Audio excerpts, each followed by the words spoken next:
Hello बच्चों, मैं doctor Sunita Nandal कक्षा 9th के लिए क्षितिज भाग 1 की कविता है कैदी और कोकिला, जिसके कवि हैं श्री माखनलाल चतुर्वेदी। कविता की व्याख्या हम पहले कर चुके हैं। अभ्यास के प्रश्न देखिएगा। कोयल की कूक सुनकर कवि की क्या प्रतिक्रिया होती? आधी रात के गहरे अंधेरे में कोयल की कूक सुनकर कवि जानना चाहता है कि वो क्यों कूक रही थी।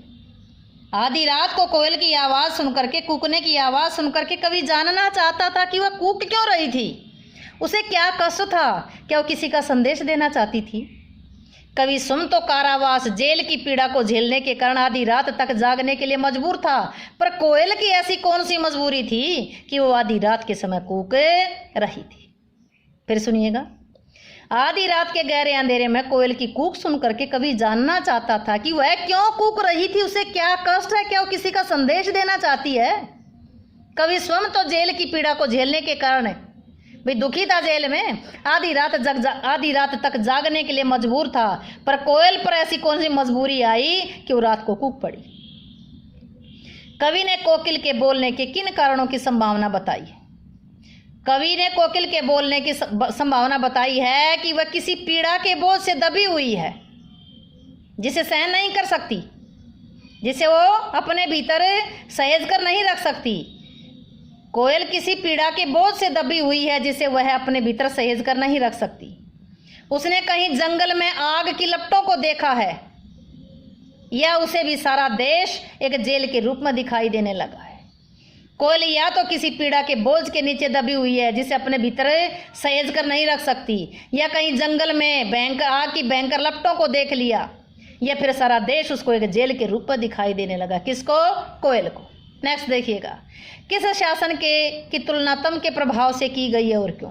अंग्रेजी शासन की तुलना, इसी में किस शासन, किसकी जगह क्या आ जाएगा? अंग्रेजी शासन की तुलना तम के प्रभाव से की गई है। क्यों? क्योंकि जो तम है, अंधेरा है, वो निराशा का प्रतीक है। अंधेरा है, निराशा का प्रतीक है, दुखों का आधार है। अंग्रेजी शासन ने भारतवासियों के हृदय में निराशा और अंधकार भर दिया था। देशभक्तों को दुखों के अतिरिक्त कुछ नहीं दिया था, इसलिए अंग्रेजी शासन की तुलना अंधेरे के प्रभाव से की गई है। नेक्स्ट, कविता के आधार पर पराधीन भारत की जेलों में दी जाने वाली यंत्रणाओं का वर्णन कीजिए कि जब हमारे भारतवासी देश को आज़ाद कराने के लिए अंग्रेजी शासन की क्रूरताओं के कारण जेलों में बंद थे, उनकी यंत्रणाओं को, उनके अत्याचारों को झेल रहे थे, तो कौन कौन सी यंत्रणा दी जा रही थी, उन पर कौन कौन सी पीड़ाओं को सहन किया था। पराधीन भारत की जेलों में अंग्रेजी शासन ने भयंकर यंत्रणाओं का प्रबंध किया था, ताकि देशभक्त उनसे भयभीत हो जाएं, उनसे डर जाएं और अपने उद्देश्य से दूर हट जाएं। आज़ादी का जो उनका उद्देश्य था, उनसे पीछे हट जाएं। जेलों में कैदियों की छाती पर बैलों की तरह फीता लगा करके चूना आदि पिसवाया जाता था, बैलों की तरह उनको जोता जाता था। पेट पर बांध करके हल जुतवाया जाता था, कोल उचलवाया जाता था, कोल उचलवा करके तेल निकलवाया जाता था, कुएं से पानी खिंचवाया जाता था, ईंट और पत्थर तोड़वाए जाते थे, भूखा प्यासा रखा जाता था, और रोते तो रोने पर भी रोक थी उन पर, फिर भी अत्याचार होते थे। वे अपने हृदय के भावों को भी कहीं प्रकट नहीं कर सकते थे। नेक्स्ट प्रश्न है, भाव स्पष्ट कीजिएगा। मृदुल वैभव की रखवाली सी कोकिल बोलो तो। कवि कोयल से जानना चाहता है कि रात के अंधकार में अचानक क्यों कूक पड़ी। वह तो प्रकृति के कोमल सौंदर्य रूपी वैभव की रक्षा करती है। उसे अचानक ऐसा क्या हो गया कि आधी रात को ऊंचे स्वर में कूकने लगी। कवि कोयल को कहता है कि आधी रात के समय तो कूक पड़ी, तो प्रकृति के कोमल सौंदर्य रूपी वैभव की रक्षा करने वाली है, तुम्हें अचानक क्या हो गया कि आधी रात में चीखने लगी। नेक्स्ट देखिए। हूँ मोट खींचता लगा, पेट पर जुआ खाली करता, ब्रिटिश अकड़ का कुआं। कवि ने अंग्रेजी शासन काल में जेलों में ढाए जाने वाले अत्याचारों का उल्लेख करते हुए कहा कि पेट पर फीता बांध करके पशुओं की तरह कोल उचलाना पड़ता है। पेट पर फीता बांधकर पशुओं की तरह कोल उचलाना पड़ता है। ऐसा करके वह अंग्रेज सरकार की अकड़ का कुआं खाली करता है, अंग्रेजी सरकार की अकड़ को तोड़ता है। नेक्स्ट प्रश्न, अर्धरात्रि में कोयल की चीख का क्या अंदेशा है, क्या अनुमान है? कवि को अंदेशा है कि या तो पागल हो गई है, या उसने जंगल में कहीं भयंकर लपटें उठती देख ली हैं। आधी रात में कोयल की चीख का कवि को अंदेशा किया तो पागल हो गई, या उसने जंगल की आग की विनाशकारी ज्वालाओं को देख लिया है। नेक्स्ट प्रश्न, कवि को कोयल से ईर्ष्या क्यों हो रही है? कवि को कोयल से ईर्ष्या जलन इसलिए हो रही क्योंकि उसे तो हरे भरे पेड़ों पर रहने का मौका मिलता है, जबकि कवि तो 10 फुट की काल कोठरी में बंद रहता है। कोयल सारे आकाश में उड़ने के लिए स्वतंत्र है, कवि के पास केवल काल कोठरी का सहारा है। कोयल का कूकना मधुर, लोग जब कोयल कूकती है तो लोग कहते हैं वाह क्या स्वर है, और जब कवि रोता है तो उसे भी एक अपराध माना जाता है, इसलिए कवि को ईर्ष्या हो रही है।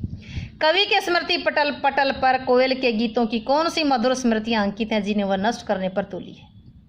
कवि के स्मृति पटल पर कोयल के गीतों की कौन सी मधुर यादें हैं जिन्हें वह नष्ट करने पर तुली है? कवि के स्मृति पटल पर कोयल के गीतों की अनेक मधुर स्मृतियां अंकित हैं। वह रोज सवेरे सवेरे कूक करके लोगों को नींद से जगाती थी, उन्हें कर्म क्षेत्र की ओर प्रवृत्त करती थी। सुबह सवेरे जब घास के तिनकों पर सूर्य की किरण टकराती थी और ओस की बूंदें जगमगा उठती थी, तब विंध्य पर्वत के झरनों और पर्वतों पर उसकी कूक के मधुर गीत बिखरे जाते थे। कवि के मन में यही यादें समाई हुई हैं।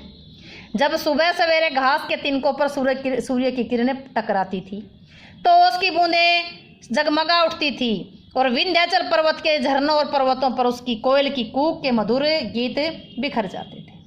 नेक्स्ट प्रश्न देखिएगा, हथकड़ियों को गहना क्यों कहा गया है? देश को आज़ाद कराने के लिए देशभक्तों को हथकड़ियों में जकड़ दिया गया था, जो उनके लिए गहने के समान थी, क्योंकि वे उन्हें ये सदा याद कराते थे कि किन बंधनों में बंधे हैं। उसी प्रकार सारा देश भी गुलामी की जंजीरों में जकड़ा हुआ है। इससे उनके मन में देश के प्रति सुंदरता का भाव बढ़ता था। उन्हें हथकड़ियाँ अपना गहना लगती थी, वो हथकड़ियाँ उन्हें अपना श्रृंगार लगती थी, क्योंकि हथकड़ियाँ भी याद दिलाती थी कि इन बेड़ियों में पूरा देश जकड़ा हुआ है। नेक्स्ट प्रश्न देखिए, काली तू कमली भी काली ए आली। इन पंक्तियों में काली शब्द बार बार आया है और काली शब्द की आवृत्ति से उत्पन्न चमत्कार का विवेचन कीजिए। कवि ने अपनी पंक्तियों में काली शब्द विशेषण का अति सुंदर चमत्कार उत्पन्न करने के लिए प्रयोग किया है। कोयल का रंग काला है, रात भी काली है। रात के कालेपन में निराशा और पीड़ा का भाव छुपा हुआ है। अंग्रेजी शासन की काली करतूतों के कारण देशभक्तों को चोर लुटेरों के साथ कोठरियों में बंद किया जाता था। सारे देश को उन्होंने अपने काली करतूतों से गुलाम बना रखा था।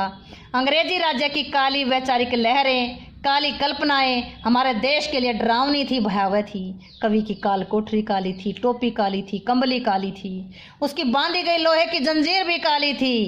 पहरे के लिए अंग्रेज जो शब्द यूज करते थे, जो पहरेदार लगा रखे थे, वो जो बात बोलते थे वो भी सांपिन के समान डसने वाले थे, जो दिन रात गालियां बकते थे। कवि ने काली शब्द के चमत्कार से सृष्टि में पूर्ण सफलता पाने के लिए अपने परिवेश को चित्रात्मकता के गुण से प्रकट करने में सफलता प्राप्त की है।